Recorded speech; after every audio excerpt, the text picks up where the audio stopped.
চলতি সপ্তাহে Ukraine Russia যুদ্ধবন্ধের সমঝোতায় পৌঁছানোর আশা মার্কিন প্রেসিডেন্ট ডোনাল্ড ট্রাম্পের। সামাজিক মাধ্যম ট্রুথ সোশ্যালের এক পোস্টে এ প্রত্যাশার কথা জানান তিনি। কোনো শর্তে দুই দেশ সমঝোতায় আসতে পারে তা নিয়ে কিছু বলেননি ট্রাম্প।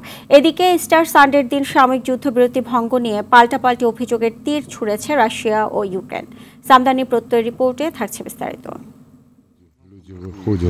2022 সালে রাশিয়া ইউক্রেনে হামলার পর যুদ্ধবন্ধে দুই দেশের মধ্যে আলোচনা হলেও তা আলোর মুখ দেখেনি। বিভিন্ন দেশ ও আন্তর্জাতিক সংস্থা ব্যর্থ হয়েছে।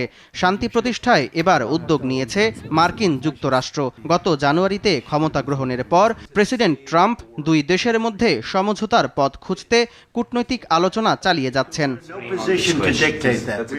সামাজিক মাধ্যম ট্রুথ সোশ্যালে অঞ্চলটির যুদ্ধ অবসানে এ সপ্তাহেই মস্কো ও কিয়েভ সমঝোতায় আসতে পারে বলে ইঙ্গিত দিয়েছেন মার্কিন প্রেসিডেন্ট। তবে বারবার শর্তের বেড়াজালে ভেস্তে যাওয়া যুদ্ধবিরতি কোন জাদু বলে সম্ভব হবে তা জানাননি তিনি। আমার ধারণা দুপক্ষই সমঝোতা চায়। দুদেশ যদি চুক্তিতে পৌঁছাতে পারে তাহলে যুক্তরাষ্ট্রের সঙ্গে ব্যবসার পথ খুলে যাবে। এতে তারা বিশাল অঙ্কের মুনাফা করতে পারবে।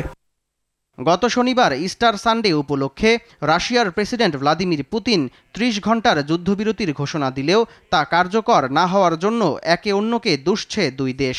মুখে যুদ্ধবিরতির কথা বললেও গোলাবর্ষণ বন্ধ করেনি রাশিয়া, অভিযোগ প্রেসিডেন্ট জেলেনস্কির। অন্যদিকে মস্কোর অভিযোগ দোনেস্কের সামরিক ঘাঁটিতে হামলা চালিয়েছে ইউক্রেন।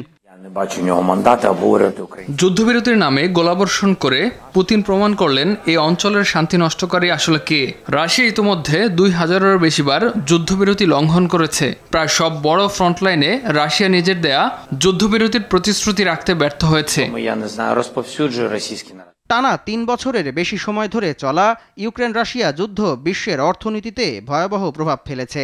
যুদ্ধে দুদেশে এখন পর্যন্ত 46,000 প্রাণহানি হয়েছে জানিয়েছে বিবিসি।